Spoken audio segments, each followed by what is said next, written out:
Hi, everybody. It's the Plant-Based Business Hour. I'm Elysabeth Alfano. It's great to have you with me. I am still on the road, although this time I'm no longer at a log cabin by myself in Northern Illinois on a deserted island where there were no cars, no roads, no stores, have to get there by boat. How I accomplished the Plant-Based Business Hour from that deserted island last week, I'm not sure. Today, I have the benefit of Wi-Fi and no longer tethering off my phone, although it's been glitchy lately, so hopefully this is going to last. It's great to have you with me, everybody, and hopefully you're getting a little bit of vacay yourselves. I'll tell you, I scheduled today's Plant-Based Business Hour because there are some things that have been making me mad over the course of the last few months. If I look back, really, it would be the last 10 months. I feel that there is a relentless slamming of plant-based from the press, all sides, financial, health, what have you. I'd like to get to the bottom of this, and hopefully everyone's commenting here because I want to hear your comments as well. And then you can write to me if you're listening to this after the fact, after the live. I want to hear from you as well. I feel that a lot of this is not based in fact, and so I want to bring on an expert today. I want to welcome my guest, Larissa. I always say it wrong. Larissa Zimberoff. She's the author of Technically Food, Silicon Valley's Mission to Change What We Eat, but you probably also know her as a renowned and respected journalist writing on the intersection of our food system and technology. She's written for the New York Times, Wall Street Journal, and of course, her own book here, Bloomberg and other things, but her own book here, which we'll be talking about. But I wanted to bring in an expert. Oh yes, show the book. Everybody loves show and tell. Technically Food. If you haven't read Inside Silicon Valley's Mission to Change What We Eat, go ahead and get it. It's a great read. I read it when it came out last March of this year, 2022. And I will say, before I let Larissa take it over, it was very fun as somebody who knows Ryan Pandia of Perfect Day and some of the others in Arturo. Browns, Ethan, and yes. I mean, Ethan, I've interviewed him to hear about all of them in 2015 and what they were doing with their geeky backpacks in Silicon Valley, running around town trying to get money. So really, it's a great read as well as an incredible knowledge drop, which is what we do on the Plant-Based Business Hour. So, but first, before we get into the news of current day, which I do find aggravating, tell me, why did you write this book? And more importantly, what were the big takeaways that you had then that you were when you were researching, and what do you have now, because the industry has changed so much?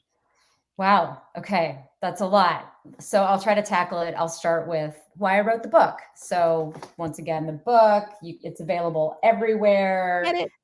An audio, which I narrate. So you can get it in any version, anywhere. I wrote the book because, Elizabeth, I grew up with type 1 diabetes. I've had it since I was 12. And it means that what I eat gets looked at in a much different way. I think about how the food is going to affect me later versus, oh, I really want to just eat that delicious thing now. I have to see through food to its building blocks: carbohydrates, fat, fiber. So since I was 12, and even more so probably since I was 30, I've been looking at food with a rigor that like most people don't look at food with. I think about like the donut somebody else is having, right? Because I know what it's doing and what it's going to take to process. Anyways, so that's how I look at food, and that's how I think about food. I know that my body performs better when I eat less processed food, when I eat more whole foods. A carbohydrate in a piece of fruit, even if it has the same amount as a bag of chips, is different in my body. So I know that, but I don't think fundamentally most people know that. And as I was covering the food tech sector, I've been covering it since about 2014 in New York and San Francisco. And then I lived in both places. Now I'm in the Bay Area again. And I realized that everyone was asking me questions like, what's this? What's that? Is this good? Is this tasty? Where can I find it? Is it healthy? How do they make it? So many people had questions. My friends, my family, people at parties, strangers, someone on the plane, everyone had questions. And it was like, I need to write this book because our food is getting ever more complicated. Yes. And I had questions that needed to be answered. And so I took this book as an opportunity to answer my own questions and hopefully help food make sense to people as it becomes more complicated. Okay. So then your next question was, what were my takeaways then and what are they now? We may get to the now later, but the takeaways then, so I finished my manuscript in 2019. I edited it in 2020. We all know what happened in 2020. Sure. And then it came out in 2021. So in 2019, as I was, traveling around the country, meeting with companies for my fifth, sixth, seventh time, whatever, or first time sometimes, I had questions. Always, I am a very, very interested journalist, curious journalist, and not all my questions were answered. Okay. So I'm like, hey, I write for the New York Times. Hey, I write for Bloomberg. Hey, I write for the Atlantic. Hey, I write for Wired. Didn't matter. Right. I nonetheless did not have the cred to make them answer my questions. Huh. And, I even have like one of my early Amazon reviews, Elizabeth, is like, I don't know, 2 stars. I mean, the overall is like 4.5. So great. Thumbs up. If you've read my book, please review it. But this guy who worked for a venture firm said, well, she had better access than anybody. And her questions go unanswered. And it was like, well, that's the point, right? They won't even answer my questions. So that was concerning to me, but I put it in the book, right? I couldn't get to everything, and we can't get to everything, right? Only a few companies have done LCAs, lifetime carbon analysis. Like, no one has scaled to the world yet, right? Impossible and Beyond are kind of getting there. And so we don't know the ramifications. We are beta testing some of these new foods. And so the takeaway was just that, like, it's an ever moving needle of like health and like good for the planet, good for the animals. These are still question marks. You feel that there's still question marks. That's interesting because they do go through, cultivated meat, for example, has not been through USDA approval, but it has been approved in Singapore. I'm not saying that's enough for people, but corn syrup went through, USDA approval. So I guess that's maybe a reason to not trust that which has been approved. Baby food, Elizabeth, baby food. Right. We can't just assume, like, we are looking out for ourselves. The FDA and the USDA are like, okay, these are healthy, like, as far as we see their chemical structures, right? Or they're generally recognized as safe GRAS status, which everyone is sort of leaning on, right? Right. But there are food additives that are still in our foods that shouldn't be, that are on the, like, get them off the list, and they're still being used. Yeah. So we have to police our own health. The USDA and the FDA, the FDA mostly, and it's the USDA and the FDA that have to approve cultured meat. The FDA isn't responsible for making sure I live and thrive to 95, right? That's not their job. Yes, but what's tricky for me here is that, so we have to take control of what we eat, and we have to know our bodies, research our bodies. That might mean researching your genetic makeup, or if you have a condition. But people don't. We know that. We can't even get them to, like, chop vegetables and cook. Right. So how can you get them to, like, take on a part-time job and study nutrition? Because that's really what it comes down to. Would you agree?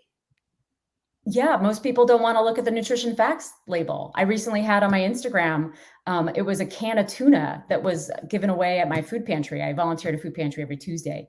And the tuna was like, includes soy, had this like tiny little starburst, right?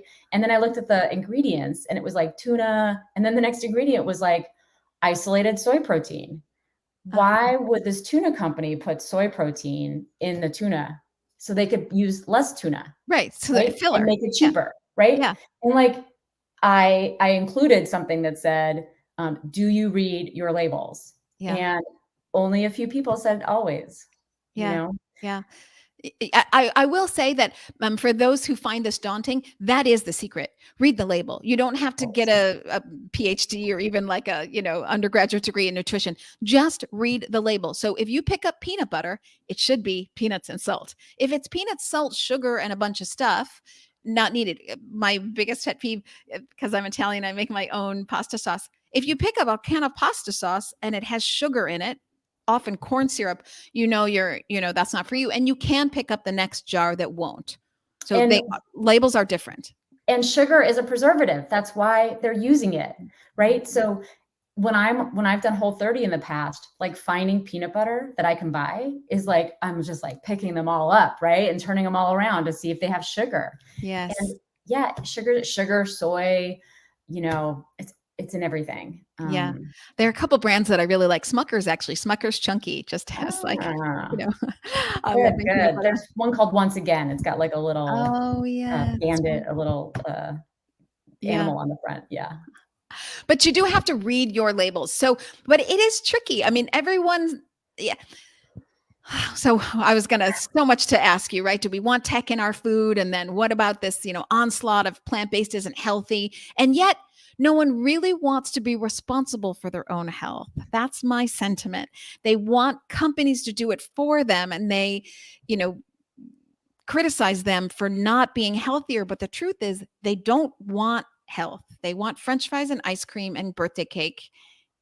And I understand. So what do Yeah. we do with that? Yeah, I mean, I've read articles about CEOs of airlines that say that they do surveys to find out what people want them to serve on the planes, and everyone's like salads and carrots and hummus, Yeah. right? And then what they order are the like chips and Coke, right? Yes. Or the cheese plate, right? So we say we want one thing, but then we do another, which is exactly what you just referred to. Sophie Egan, she has a book called How to Be a Conscious Eater. And we've talked about this idea that like people shouldn't have to work so hard when they go into the supermarket. And so I believe that we need guardrails. I believe that the government needs to be stepping in. So like, the big food companies right now, they're vilified as big food, right? And my concern is that new food, which is what I call it in my book, is just sort of going in that direction. But big food, I think, needs to be like given like, okay, 10% of your assortment can be like, above this level, but like more of your food needs to be healthy for people so that we are thriving. And you can't just be a capitalistic company selling us junk that isn't good for us, right? We're all walking around with pre-existing conditions. I have type 1 diabetes, type 2 diabetes is taking over, and it's taking over because of what we eat, and what we eat is related to what people are selling. We have to change what they are selling, right? Mm-hmm.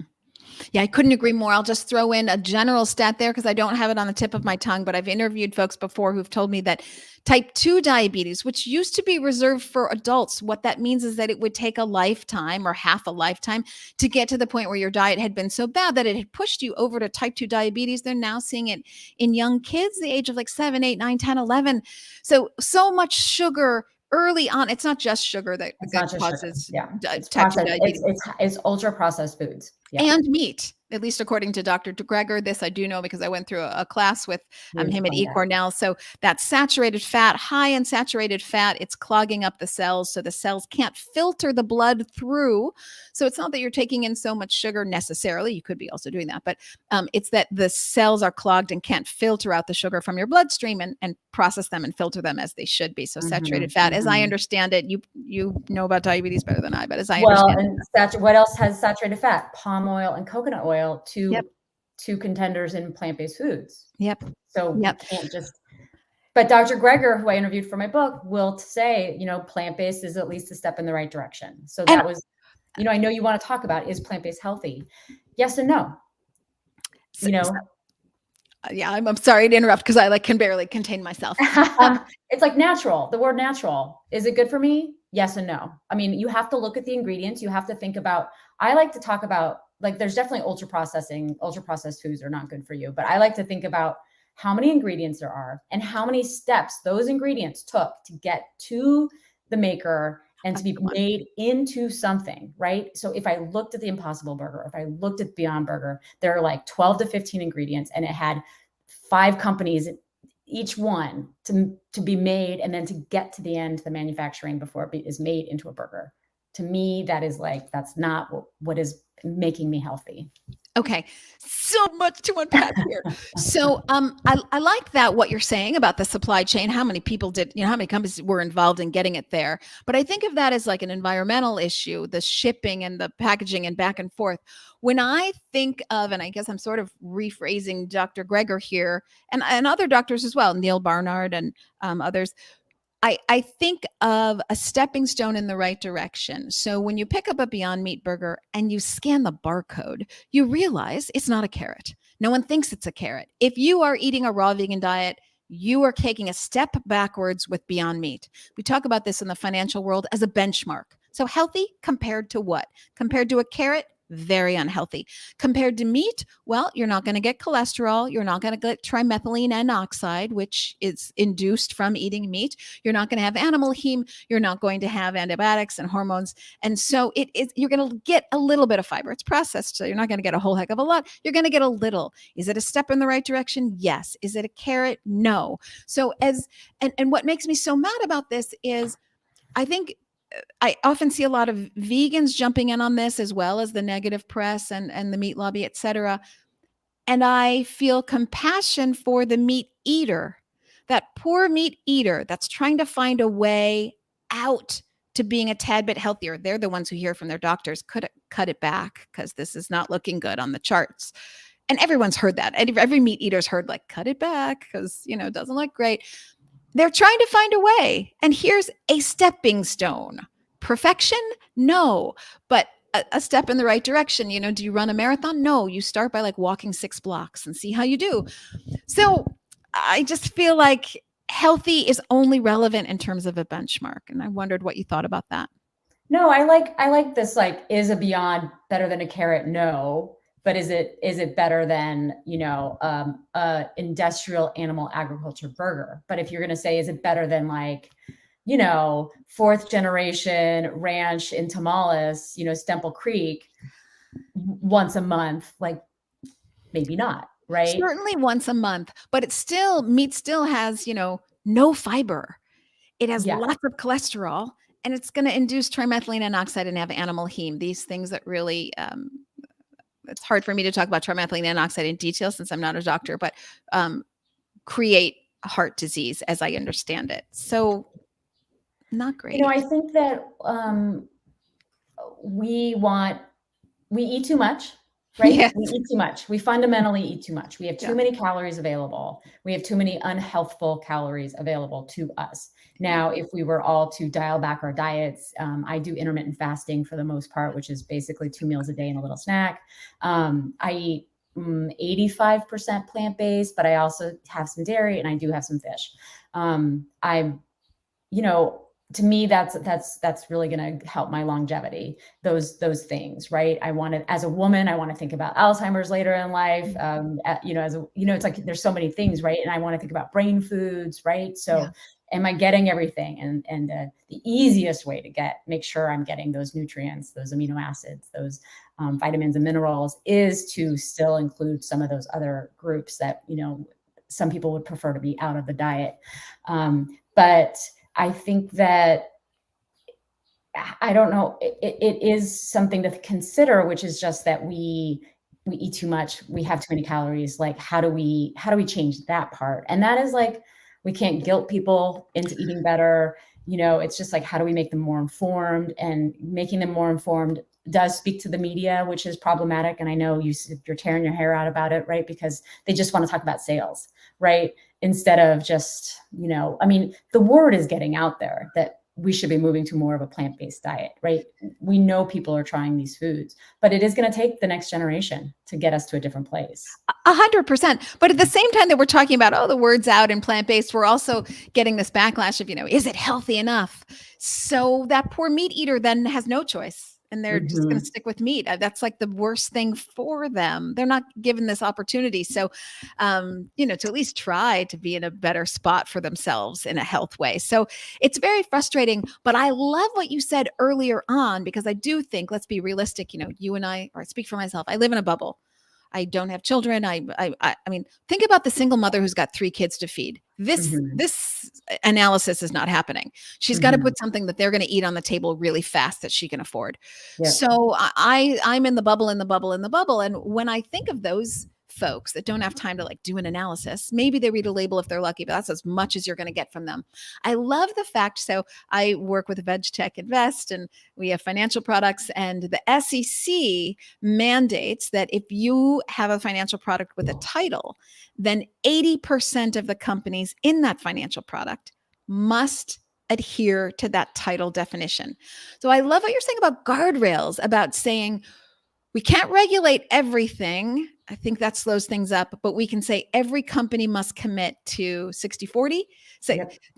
X% of your products cannot have corn syrup, cannot be ultra processed. That would need to be defined.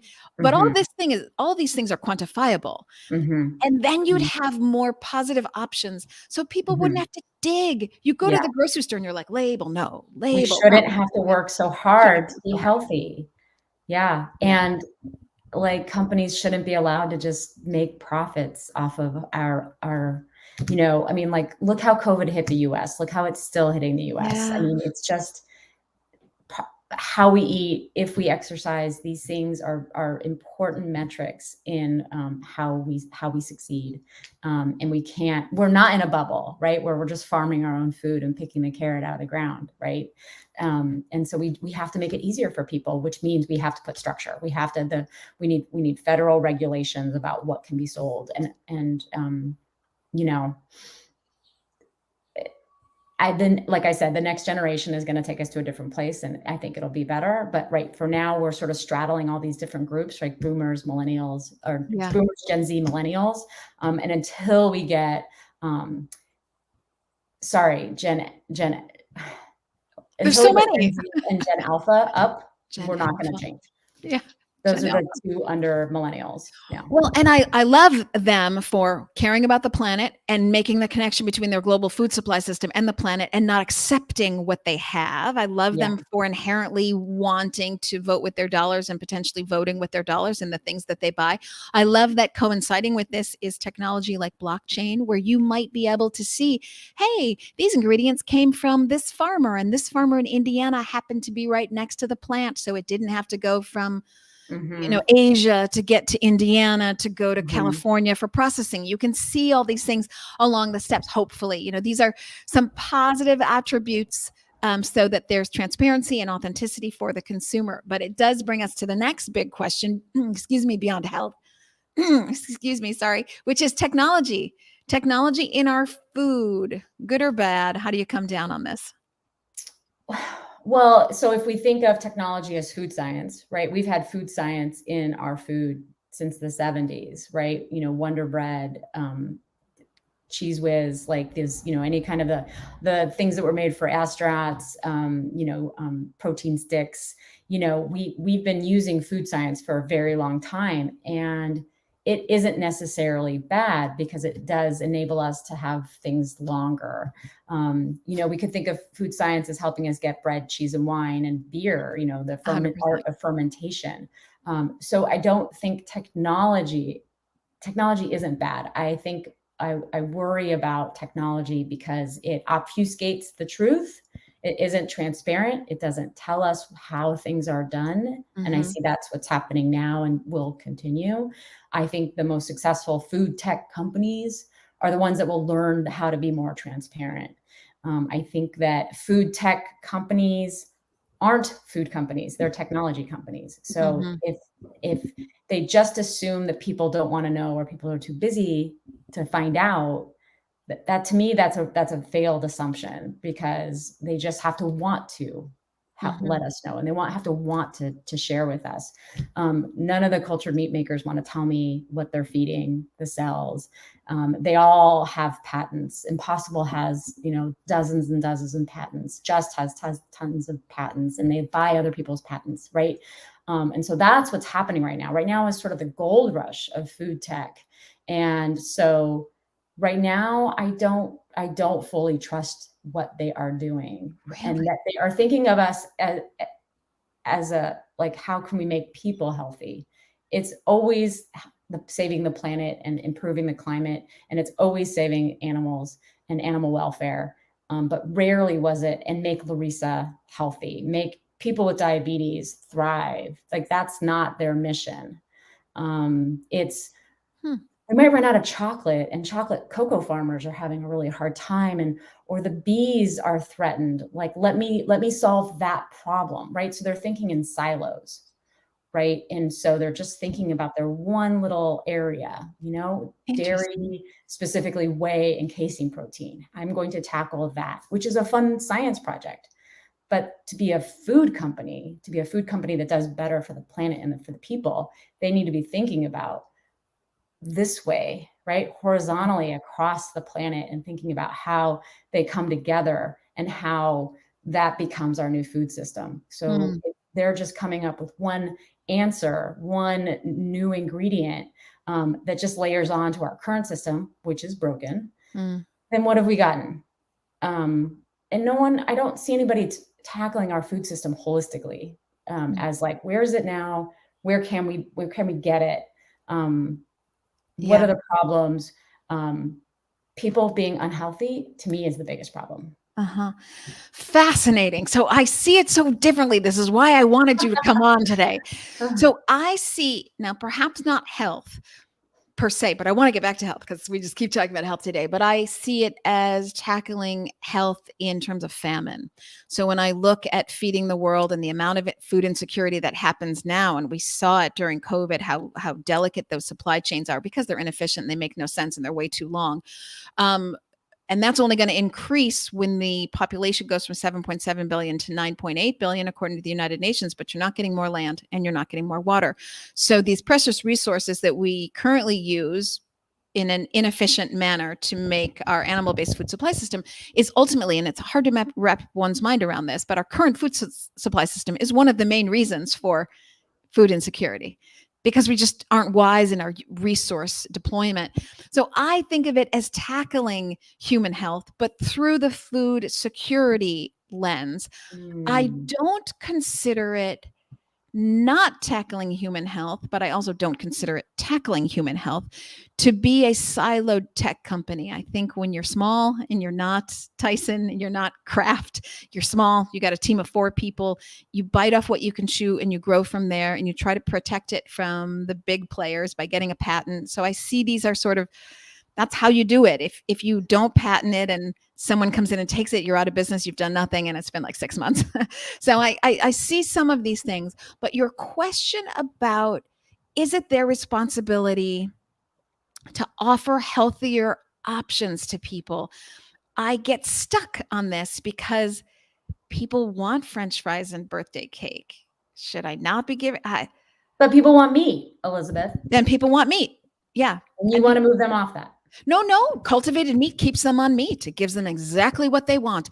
I just don't want my air, literally my air, because you cut down all these trees to grow crops to feed the animals, crops that have fiber. Air pollution is what I worry about more. I worry about air pollution more. I worry about water pollution in our food system, from the rubber gloves, PFAS. I worry about drought, famine, fires. Those are the things that I worry about, right? More than like, will cultivated meat make it to market? Yes. Yeah, I do too. I mean, I don't worry if cultivated meat will make it to market, but I think it will, because it's solving so many issues, but it's not solving that human health issue. It's meat. You're going to get trimethylene oxide. And so why are we spending billions? Because, and this is such an incredibly great question. Are we here to tell people what to eat? So I think of it, a lot of people say like, hey, you're vegan. You just don't want to make it so challenging to pick the right things. But see, again, here, in an ideal world, it all works out this way. Of course, it remains to be seen. The consumer wants choices. Just go down that silly chip aisle. They're triangular. No, they're square. They're whole grain. No, they're salted. No, they're not. No one wants that many choices. No one wants that many choices. But look, even the bread aisle. I mean, it seems like consumers really want chunky, not chunky, spreadable with sugar, for kids, for non-kids.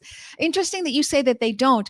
I see them as wanting options. And so in an ideal world, they want options. They want 3 to 5 options. They don't want 25 options. But you could cut back on meat by having meat and a plant-based burger. It doesn't have to be all or nothing, and this is what this innovation does. Hopefully it does. And you might have a grass-fed burger, you might have a cultivated meat burger, and you might have a bean burger. And then you might have a Beyond Burger, and they're all, I don't know. So I see it as like a stepping stone, but I hear what you're saying. Are we focusing on human health? And there is, but I just think it's been brushed under the rug for too long, and I'm not seeing it change. Mm-hmm. What about this push towards whole food, cleaner label? again, with consumer transparency, consumers do want to be able to understand their food. Are you seeing that shift things? I know that like that's like mostly how I eat, whole food, plant-based, right? Like I'm eating, this today I had tomato soup and carrots and celery, and I had an Asian pear. Like, that was my lunch. And some flax crackers, right? With some plant-based cheese. And yeah, so like, I know that's how I'm eating, but you and I are like a tiny speck, right? Like plant-based meat has less than 1% of sales of, animal-based meat, right? You know that. Yes, and I remember Paul Shapiro famously asking me at the Culture Meat Symposium, like when I thought cultivated meat would hit 1% of the meat market, right? And I had to like come up with a number, and there happened to be a woman from the FDA sitting in the audience, and I happened to make a little slam to the FDA, and we had a little argument, and it was great. But it's going to take an extraordinarily long time, right, for plant-based meat to eke out a 5%. And it's going to take an extraordinarily long time for cultivated meat to get anywhere. We could just I think you just look at plant-based dairy and see how long it took and where they are now, right? They're everywhere now, and everyone has it in their house. But in addition to plant-based milk in the house, they also have animal milk, right? It's just one of the options, one of the items in the toolbox. And that's what plant-based is going to be for a very long time. It's just going to be an option that's smaller. But plant-based dairy, if you look in the supermarket, is like you think that's all anybody's drinking now. Yeah, but it's not the case. They're still drinking fluid milk. And yes, and I worry that the plant-based dairy numbers aren't something that the meat industry can track for plant-based meat, because lactose intolerance, 65% of the United States is lactose intolerant. That's going to be higher with Asian Americans and African Americans, but it averages out to be 65%. So many people come to plant-based milk because they have a health issue. That's not the case with plant-based meats. Well, maybe their doctor's telling them, high cholesterol, so move on to something else. Maybe, but it's not as prevalent as lactose intolerance. And, people can't feel high cholesterol until they fall over with a heart attack. Whereas lactose intolerance, you have it, you immediately feel like, oh, this is awful. I don't feel good. So there's that immediate connection for people. They don't have to be a scientist to know it. They just feel it. And so they change. So I so much to unpack just in what you said, but I think, to me, remaining a little bit Pollyanna, we have a long time till these things get to any kind of critical mass, which means we have time in the innovation curve to make them healthier. Do you think that'll happen? Yeah, no, I think that will happen. I hope that will happen. I want to see different oils than coconut and palm. I do want to see analogs to palm. Absolutely. Right. I don't want, just crops from third world countries being, becoming the new monocrop of the new soy and wheat and corn monocrop of yesterday. And I think that, there's a veggie burger brand called Actual Veggies that is just things that I know, right? And it's delicious. So yes, I want these foods to be healthier. I know, I think Vox had a recent article about, well, the reason they're not doing great is because they're just not tasty or delicious. And so that's a little problematic, because as someone with diabetes, I want things to be less sweet. As someone with diabetes, I want things to taste a little healthier, right? I want to know that there's fiber and it doesn't have as much fat in it, right? Because it's going to be easier for my body to process, right? But I've trained my palate. And so, it's really hard. How do we make it healthier and also more delicious and also cheaper? So we're expecting so much from this new sector, and I think it's rather challenging. I think that it's okay, well, until it's better, I'm just going to eat the crap over here because that's still delicious. And so how do we get people to sample and try? I was at a Whole Foods gathering, and it was bring back sampling, right? We need sampling. At Costco, at Whole Foods, at the supermarket. Ethan Brown told me that he was sampling his burger in the Midwest, and these older wives were how do I get my husband to eat this? Right. And he was there talking and getting people to try it. And I want to see that. The founders of Perfect Day, found me in the hotel lobby or in the hallway, right, to get me to try their milk. Like I want these food tech companies to have to go to the farmer's market. I want them to have to go sample their food and talk to people and find out what they want, because that's going to get a feedback loop for them, so that they remember that they're making something for people, not for the planet. I love what you say here. And I hope that it can happen, in the sense that, who people are and who people think they are two totally different things. So when someone's filling out a survey, like you were saying on the plane, oh, they're so healthy. They're just so healthy. And then it turns out like, oh gosh, really, you're not making the right choices. And maybe you even think you are making the right choices, but you're not. So, I mean, many type 2 diabetics know that it's their diet. Oh yeah. And they choose to take medication rather than change their diet. Yep. That says something. Yep. I mean, that really says like, gosh, I don't know if I can teach a dog new tricks, or whatever that expression is. So, if your health is on the line and you're still not willing to make the shift. It's so hard. It's so hard because I have to, right? I have to take insulin. I have to think about how much insulin I'm going to take for this meal. Yeah. I'm thinking about when I'm going to get exercise and trying to fit it in. Like I try to fit in exercise after a meal. So this 1 o'clock time was a little hard for me because I ate before, and I would usually be exercising now. Just it's like anecdotal. It's like, it's funny, but I do want to rail for a second. So here's another thing. Like you go to the airport and you just want a snack. You just want something for the plane, and everything is like mega size. Yep. Right.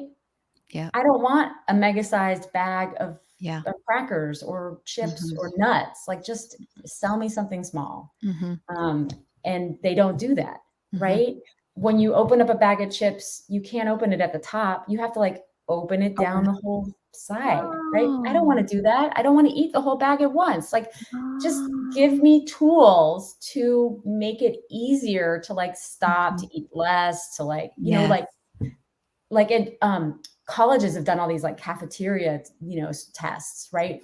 Don't give them a tray, give them smaller plates and see what happens, right? We have this kind of data that will enable people to eat healthier without sort of telling them what to do, but we're not using them.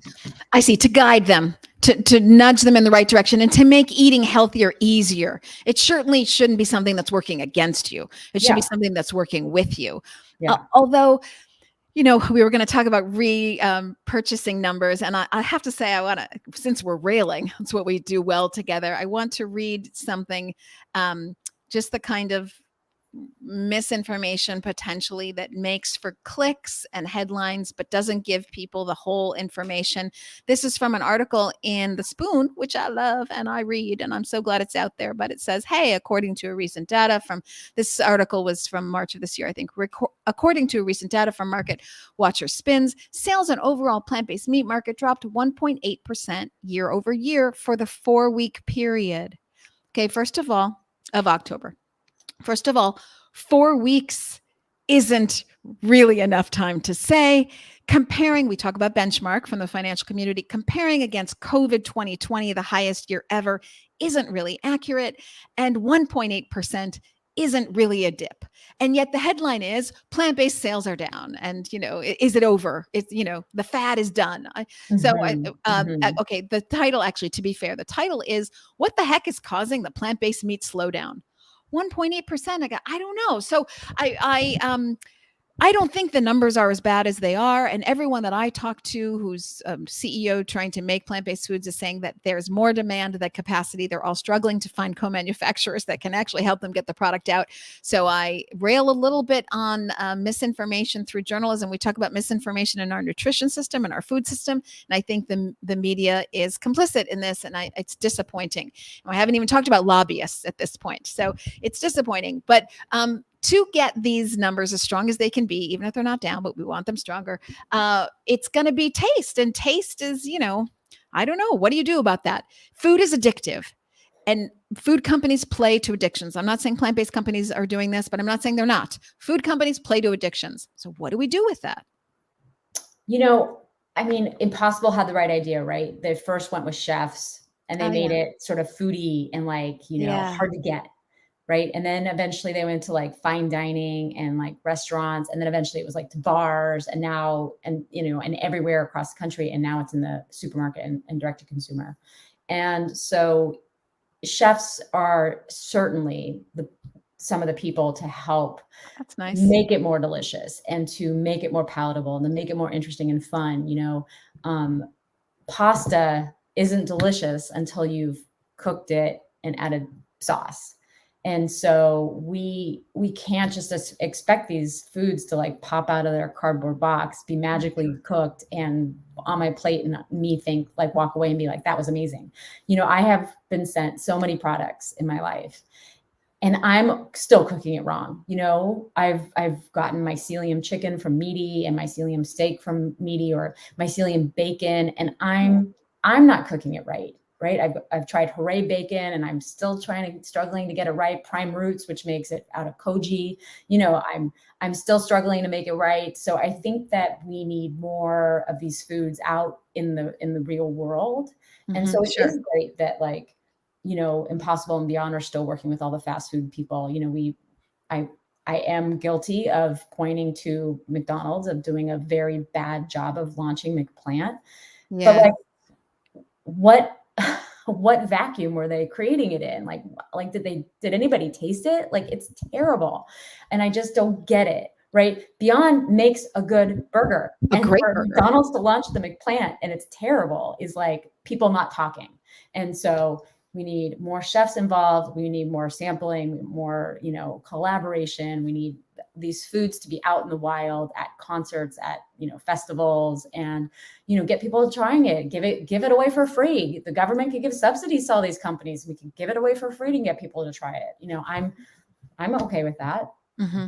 Yeah, no, I love what you say here. I thought the launch of the McPlant was like, oh my God, are you New Coke? Like, really, you can't get this together and get the information needed. And they seem to be not really willing to work with Beyond very much. They didn't want to brand it as a Beyond burger. So they were all of these proprietary conversations. And they wanted to make it cheap, Elizabeth. They wanted to make it cheap. They wanted to use their supply chain and make it cheap. Yeah. Yeah. So just trouble after trouble. But I agree with you. I want these foods out there.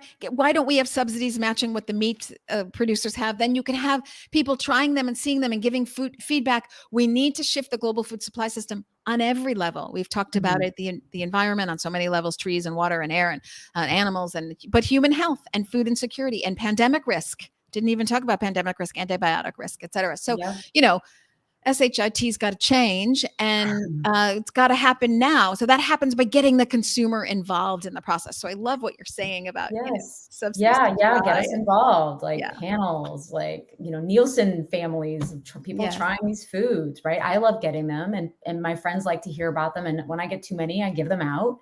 Yes. And everyone loves that. Yes. Well, because you and I eat similarly, if I have you at my house or next time you're in LA or whatever, I make my own bacon and I slice tofu really thin. And then I take sesame oil. So for an entire package of tofu sliced thin that's spread out on tinfoil and a sheet, I take 1 tablespoon of sesame oil and I drizzle it on each little sliver. And then I take 2 tablespoons of soy sauce and I drizzle it on little things and I bake it for like 25 minutes. And that's what I do to have my bacon, lettuce, and tomato sandwich. What about liquid smoke? And what about eggplant bacon? Eggplant bacon? Yeah. I will leave that on. Okay. I'm going to try that. The exact same thing, but just eggplant. Yeah. I'm going to try that. I love tofu because it's like this blank slate. You can do anything with it. You can make it sweet. You can make it savory. You can do anything you want. Anyway. Have you had pumfu? I have not had pumfu yet, but I want to have pumfu. It's good. Yeah, you like it? That's great. Well, it's very satiating because it's very fatty, right? So you've got like the pumpkin seeds are very fatty. So you eat less. Yeah. In theory, you eat less. In theory, you eat less. Yes, because we talk about these addictions. You are quite disciplined. I mean, even my great tofu bacon, I'm like, I can't put it down. Oh yeah, I would eat a lot. I would eat a lot of that. Is there a brand you like or just Extra Firm? Oh, just Extra Firm. Whatever's on sale. Extra Firm. Yeah. Okay. So as we kind of round out and kind of head towards the end of the hour and you get onto your life and I get on to mine, we started saying, what did you learn from the book and how has it changed now that we're in, several years later of all your research that you were doing. So tell me, maybe I'll ask it in terms of in the form of a predictions question. Where do you think we're going in, let's say, the next 3 years? Ooh, 3 years. Wow. Okay. Well, I mean, I used to say 2030 and 10 years, but things are changing so quickly. Yeah. Yeah. I mean, 3 years is a little soon, but let Okay, me, 5 yeah. years, whatever you feel. 7, you pick. um, I think it's going to take at least a decade for cultivated meat to be anywhere beyond restaurants. I think that, um, as long as we don't have calamity, right? Pandemic, drought, Any day now. wildfires, right? Yeah. Famine, as long as no calamity, right? I think it will just continue to develop. So we will see some healthier incumbents, I hope, coming, right? There's like hemp burgers and they're like, right? There's the kelp burgers. We've got, I wrote about seaweed bacon. It's like bacon with seaweed protein in it, right? So I think we're going to, I hope, see more variety to our ingredients, not less, right? Everyone's, still formulating with soy, but maybe we're going to break out of that a little bit. And maybe we're going to sort of keep pushing the envelope of what our like main plant-based proteins are. Is it beyond pea and soy and potato? And so I hope that we see more diversity in our diet. And I hope that more people are trying these foods. I think the media is still going to be focused on money always. I just think that they're looking for the click. And so they're looking for how to drive, kind of engagement, which is always going to be about the money. I don't mind it being about the money. I mind it being about the misinformation. You can do whatever fancy headline you want, but you got to get your facts right. I mean, it doesn't. Right. Yeah. Okay. Right. Because the spoon could have been cute and cheeky, right? They could have been like, why plant-based sales are going down. Well, only 1.8%, right? They could have been a little cheeky there, right? But they don't. I mean, even the New York Times is guilty of these, like how this 100%. Guy did this. Yeah. Oh, Financial Times, they'll compare April versus April of 2020. So April, 2022 to 2021 and 2020, and just picking one little sliver. Like you're not allowed to do that in finance because it's cherry picking. There's cherry picking. So I mean, I do talk to investors and they say that they're investing a little more wisely, a little more cautiously. They say that valuations are trying to sort of get a little more sane. And so I hope that will continue versus like it getting more sane, getting crazy, getting more sane, getting crazy, right? Yeah. So maybe we'll see some, we've had the plant-based and the VC world sort of immersed in our food tech, but maybe they've been around long enough that people will kind of calm down about the investment and like the possibilities. I think that I want to see that these aren't the answers to the universe, right? These are just a solution, many solutions to our problems. I love what you say, since we're still railing together. I'll say that VCs have been a problem in that for me, because they don't like to invest in infrastructure. Who isn't seduced by the big idea? I get it. So they really like to invest in the innovation. And then we're left with, a bunch of entrepreneurs who have these big ideas, but none of them can scale because nobody wants to invest in the unsexy infrastructure. So we leaned a little bit too heavy on VC. And I think the VCs have been a bit complicit in raising those valuations to get the big headlines. So I'm not a disser of plant-based in any way, shape, or form for health or for repurchasing or business tactics. But I will say I'm happy to see entrepreneurs go nose to the grindstone, eyes to the sky. I'm tired of just eyes to the sky. So the big headlines and the big, look how much money we got. And I'm glad that that's toned down. Everybody get to work. You have a lot of work to do. You're at 1% of the market at best. So just nose down, get to work. Yeah. I mean, I think startups are getting to work. I think I haven't gotten as many like under embargo kind of emails, right? So it does seem like they're working. Yeah. Fair enough. I'm not saying they're not working yet, but I'm happy to see the work and not the headlines. Okay, we both have sort of crazy afternoons, so a quick couple of wrap up questions. Then I know you've got a lot of news to share with us before you go. So, what do you wish you knew 10 years ago that you know now? Well, I like this question a lot, Elizabeth, but it might say, because I feel like I'm kind of the same person that I was 10 years ago, because I've been eating this way for a while, but I wish that I knew decades ago when I was a teenager, and I was eating Ritz crackers spread with Skippy peanut butter, and I was sneaking Keebler Elves cookies from the cookie jar, right? That was my diet. I didn't like eggplant, celery, and tomatoes, right? I love these things now. So I wish I could tell my younger self, many decades ago, what she was doing, right? And how she was eating wasn't helping her any. I know I wasn't watching my blood sugar as well, and thinking about, I wasn't thinking about my future self, right? And now Larissa now is thinking about her future self. So as a teenager, we're just like, me, now. So that I wish I could change that. Yeah. I used to sneak Susie Q's. I mean, this just shows you how like frosting's my favorite food group. So I used to sneak those chocolate cakes. No one probably even remembers these now. They were filled with like white frosting in the middle and these big chocolate cakes. It's got a bad sweet tooth. Yeah. And I've been trying to lose the same 10 pounds for like since high school. That would be, 40 years, people. I've been trying to lose the same 10 pounds for 40 years because I can't knock that sweet tooth. I mean, I think there's nothing as addictive as sugar. Maybe I just speak to my own weakness, but so serious business here, the food industry. We're not solving it today, but maybe Larissa will come back. We'll hope. But before she goes away, we're going to ask a couple more super fast questions. You're really busy. You're running around. You're having a bad day. It's not going the way you like. What would be the phrase you say to yourself to get yourself back in the groove? Usually it's like that I'm thinking outside, right, of the things that are outside me, right? And I'll just be like, come back to yourself, like center yourself, right, and ground yourself. Like I would just be like, ground yourself, like just stop the chaos and come back to like, okay, you're here, this is where you are. Or I would make myself go take a hike. It's like, go take a hike. That's good. Go take a hike. Literally. That's great. Go take a hike. But I know what you mean. Recenter yourself. And hiking, of course, can do that. Nature can do that. Yep. Two quickie ones. What are we always going to find in your fridge? And what is your go-to snack?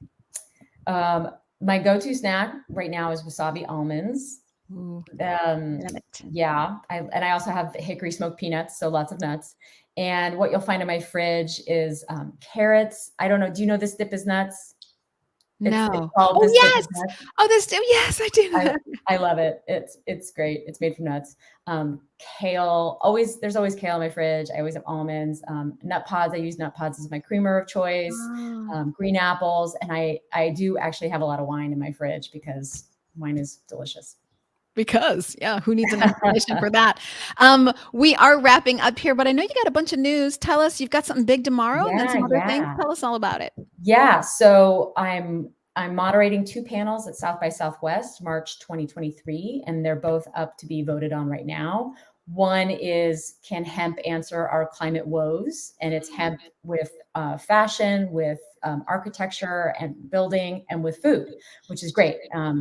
Lots of fun people on the panel in all these sectors. So, and then the other one, future-proofing our food system. So they're both up. They both need to be voted in order to get me to South by in March next year. I also, tomorrow at 8 a.m. Pacific, I will be facilitating a talk with New Hope and many people in the natural foods industry, talking about how future food and food tech like get along with the natural world, and what are the questions, what are the concerns, how can we be in this together. And it's a topic that I appreciate a lot, right? Because I like shop at the farmer's market and I eat whole foods, but I write about technology. And so how do these things play together? They are going to be on the same plate. And how do we facilitate that? And how do we take it forward? I have a newsletter that I send out every other Friday. You can sign up for it on my website, which is in the little fun green ticky thing on the bottom, LarissaZimberoff.com. I have a book. Please buy it. It's available everywhere. Buy it from a small independent bookstore or online, whatever your choice is. Yeah. Wonderful. Everybody, you have your marching orders. I wish I didn't have to rush because I really felt like I could talk to you for a very long time. There's some Definitely. overarching issues with our sector, and I want to get to the bottom of it. So I'm not just giving lip service when I say that. I hope you'll come back because there's lots. Yeah, happy We'll do a in panel 6 months or a together. We'll year. do Yeah. other things because there's a lot to get into here, and you're just a Definitely. wealth of knowledge. Definitely. So I want to Awesome. thank you for all you do, for bringing these topics to front of mind, for having everyone's health at the forefront of what you do, and for writing about and dropping some knowledge on the intersection of our food supply system and technology. Larissa, don't go anywhere. You stay put. Everybody on Facebook, LinkedIn, Twitter, and YouTube. I will see you all next Tuesday. Bye, everybody. Have a great Thanks, Elizabeth. time.